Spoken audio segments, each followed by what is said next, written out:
Hi, ഞാൻ തൊണ്ട വയ്യാതിരുന്നിട്ടും ഇന്ന് വീണ്ടും വീഡിയോ ഇടുന്നത് നിങ്ങൾ കാത്തിരിക്കുമല്ലോ എന്ന് വിചാരിച്ചിട്ടാണ് കേട്ടോ. അപ്പം നിങ്ങൾ സബ്സ്ക്രൈബ് ചെയ്യാതെ കാണുന്ന കൂട്ടുകാരെങ്കിലും ഉണ്ടെങ്കിൽ സബ്സ്ക്രൈബ് ചെയ്ത് സപ്പോർട്ട് ചെയ്യണേ. നിങ്ങളുടെ അഭിപ്രായങ്ങളും നിർദ്ദേശങ്ങളും എല്ലാം കമൻറ്റ് ബോക്സിൽ പറയണേ. സ്നേഹഹർഷം ഭാഗം 49.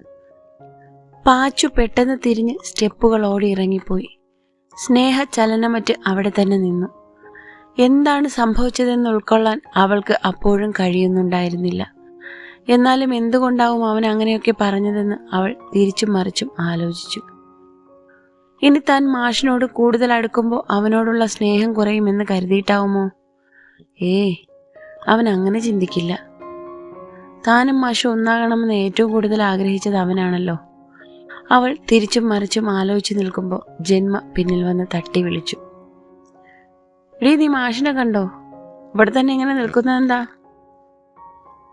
ഇല്ലടാ, ഞാൻ പോകുന്നേ ഉള്ളൂ.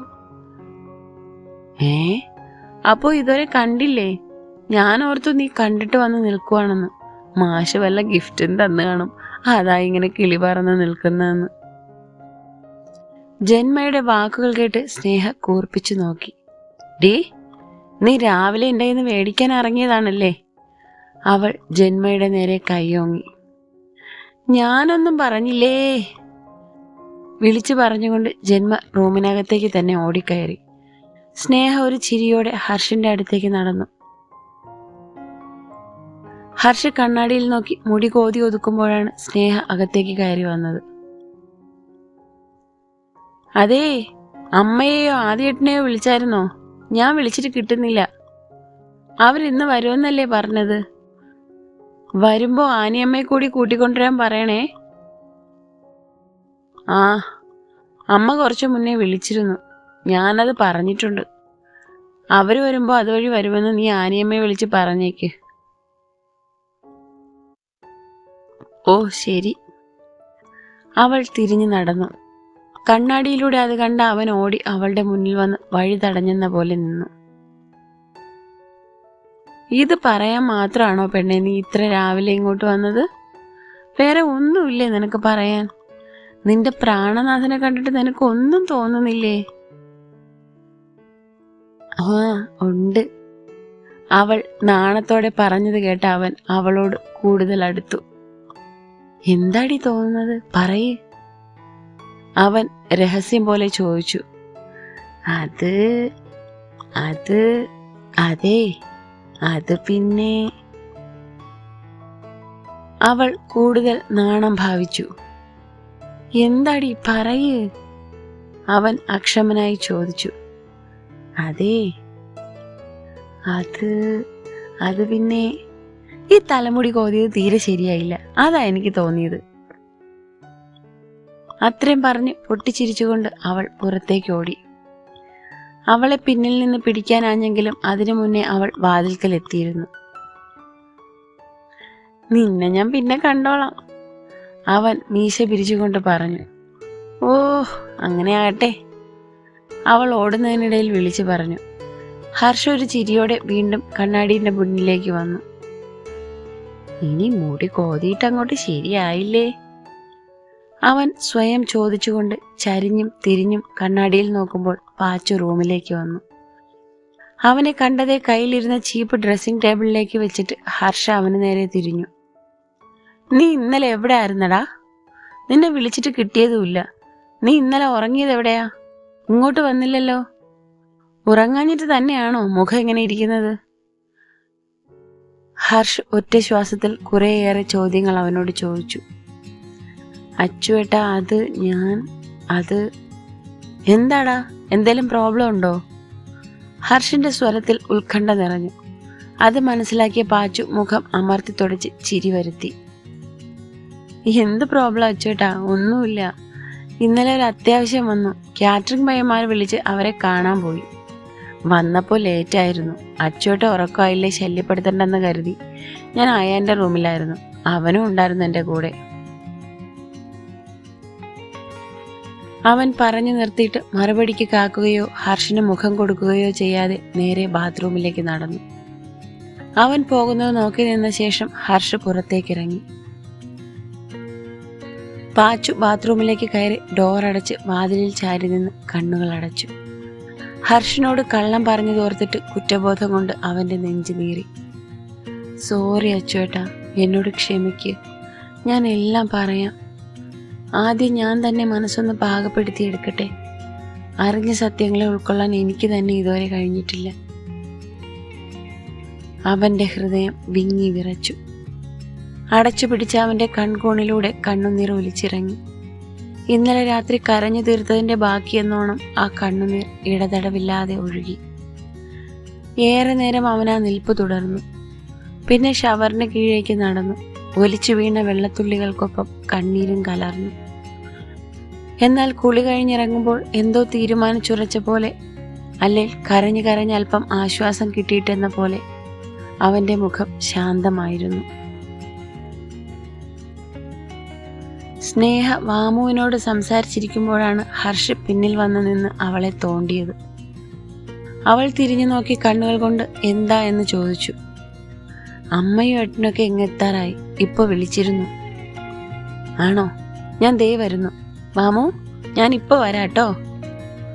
അവരോട് പറഞ്ഞിട്ട് അവൾ ഹർഷിനൊപ്പം പോയി. നടക്കുന്നതിനിടയിൽ ഹർഷ് അവളുടെ കയ്യിൽ തൻ്റെ കൈ കോർത്ത് പിടിച്ചു. അവൾ തൻ്റെ കൈയിലേക്കും അവൻ്റെ മുഖത്തേക്കും മാറി മാറി നോക്കി.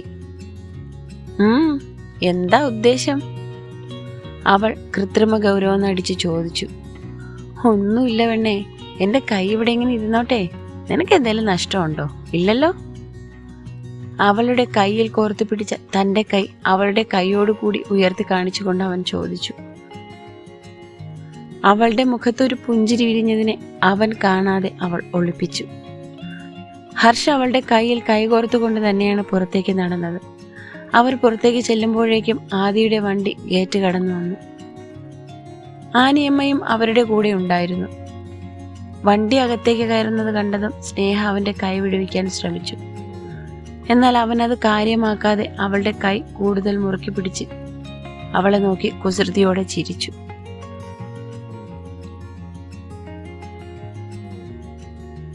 നേരത്തേതിനുള്ളത് ഞാൻ പിന്നെ തന്നോളാം. ഇതൊന്നുമല്ല, ശരിക്കും സ്നേഹം കൊണ്ടാ പെണ്ണേ. ഞാനൊന്നും നിന്റെ കൈ പിടിച്ചല്ലേ ഉള്ളൂ, വേറെ ഒന്നും ചെയ്തില്ലല്ലോ. നീ ഇങ്ങനെ പിടയ്ക്കാതെ നിൽക്ക്. അമ്മയും ഏട്ടനൊക്കെ കാണും, അവൾ ശാസന രൂപത്തിൽ പറഞ്ഞു. അതിനെന്താ, കണ്ടോട്ടെ. ഞാൻ എൻ്റെ പെണ്ണിന്റെ കൈ പിടിച്ചിരിക്കുന്നതിൽ എന്താ തെറ്റ്? എല്ലാരും കാണട്ടെ. ലോകത്തോട് മുഴുവൻ എനിക്ക് വിളിച്ചു പറയണം നീ എൻ്റെയാണെന്ന്. അയ്യോ, അതിനൊക്കെ ഇനി ഒരുപാട് സമയമുണ്ട്. എന്തായി കാണിക്കുന്നേ? പിടി വിടുന്നുണ്ടോ മനുഷ്യ? ഇല്ല, വിടുന്നില്ല. ഒരു നിമിഷം പോലും നിന്നെ വിട്ടു മാറി നിൽക്കാൻ എനിക്കിപ്പോ പറ്റാതായിരിക്കുന്നു. അതുകൊണ്ടല്ലേ പെണ്ണെ ഞാൻ ഇങ്ങനെ കൂടെ നടക്കുന്നത്. അതെല്ലാം സമ്മതിച്ചു. ഞാൻ എങ്ങോട്ടും ഓടിപ്പോവുകയൊന്നുമില്ല. അതുകൊണ്ട് ഇപ്പൊ തൽക്കാലം എൻ്റെ കൈയൊന്ന് വിട്ടേ. അവൾ ബലമായി അവൻ്റെ കയ്യിൽ നിന്ന് അവളുടെ കൈ വേർപെടുത്തിയെടുത്തു. എന്നിട്ട് അവനെ നോക്കി ഒന്ന് ചിരിച്ചു. ഇതിനെല്ലാം ചേർത്ത് നിനക്ക് ഞാൻ തരുന്നുണ്ട്. ഓ, ഞാൻ സ്വീകരിച്ചോളാം. ഇതെല്ലാം വണ്ടിക്കുള്ളിലിരുന്ന് കാണുകയായിരുന്ന എല്ലാവരുടെ ചുണ്ടിലും ഒരു ചിരി വിരിഞ്ഞു. ആരും പരസ്പരം കാണിക്കാതെ ആ ചിരി ഒളിപ്പിച്ചു.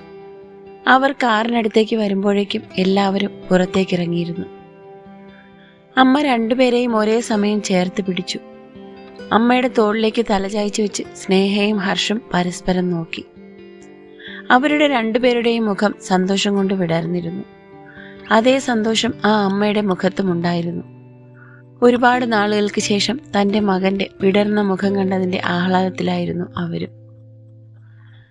വണ്ടി പാർക്ക് ചെയ്ത് ആദ്യ കൂടി വന്നതോടെ എല്ലാവരും സന്തോഷത്തോടെ അകത്തേക്ക് കയറി.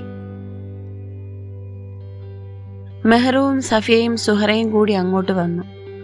പരസ്പരം പരിചയപ്പെടലും പരിചയപ്പെടുത്തലും കഴിഞ്ഞ് എല്ലാവരും കൂടിയിരുന്ന് സംസാരം ആരംഭിച്ചപ്പോഴാണ് പാച്ചു അവിടേക്ക് വന്നത്.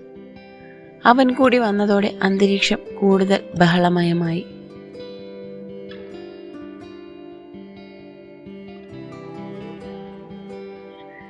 ചെക്കൻ്റെ തൊട്ട് പിന്നിലായാണ് സ്നേഹയും കൂട്ടരും കല്യാണം നടക്കുന്ന കൺവെൻഷൻ സെന്ററിലേക്ക് എത്തിയത്.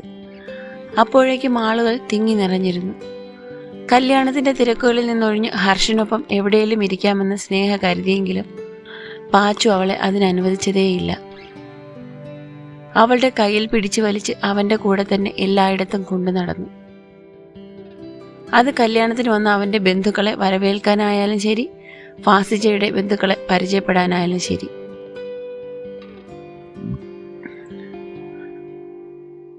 പാച്ചുവിന്റെ ബന്ധുക്കളിൽ പലരും അവളെ തന്നെ നോക്കുന്നത് അവളും ശ്രദ്ധിക്കുന്നുണ്ടായിരുന്നു. പ്രത്യേകിച്ച് പ്രായമായ ചിലർ അവളെ സംശയത്തോടെ നോക്കി പരസ്പരം എന്തോ രഹസ്യം പറയുന്നതും അവൾ കണ്ടു. പാച്ചു തന്നെയും കൂട്ടി ഇങ്ങനെ എല്ലായിടത്തും നടക്കുന്നതിനാലാകണം അവരൊക്കെ അങ്ങനെ നോക്കുന്നതെന്നും സ്വകാര്യം പറയുന്നതെന്നും അവൾക്ക് തോന്നി. അതോടെ അവൾക്ക് വല്ലാത്തൊരു അസ്വസ്ഥതയായി. ഒടുവിൽ അവൾ അവനോടത് പറയുകയും ചെയ്തു. എല്ലാരും നമ്മളെ, പ്രത്യേകിച്ച് എന്നെ, ഏതോ വിചിത്ര ജീവി എന്ന പോലെയാ നോക്കുന്നത്. നീ ഇങ്ങനെ എന്നെ കൈവിടാതെ പിടിച്ചോണ്ട് നടക്കുന്നുണ്ടാവും. അങ്ങനെ അവരൊക്കെ എന്താ വിചാരിക്കുക? ഞാൻ അവിടെ എവിടെയെങ്കിലും പോയിരിക്കാടാ. പറയുന്നവരവിടെ പറയട്ടെ, വിചാരിക്കുന്നവരെന്ത് വേണേലും വിചാരിക്കട്ടെ. നീ അത് കാര്യാക്കണ്ട. നീ ഇവിടെ എല്ലാത്തിനും മുന്നിൽ തന്നെ ഉണ്ടാവണം, എല്ലാത്തിനും. ഫസീത്തയ്ക്ക് അമീർക്ക് താലി കെട്ടുമ്പോൾ നാത്തൂനായിട്ട് നീ അവരുടെ അടുത്തുണ്ടായിരിക്കണം. അവൻ പറയുന്നത് കേട്ട് അവൾ അന്തം വിട്ട് കണ്ണും മിഴിച്ച് അവനെ നോക്കി. അപ്പോൾ ബാക്കി എന്താവുമെന്നറിയാൻ നാളെ വരെ കാത്തിരിക്കണേ. അടുത്ത പാർട്ടുമായിട്ട് നാളെ കാണാം. നാളെ ഇതേ സമയം.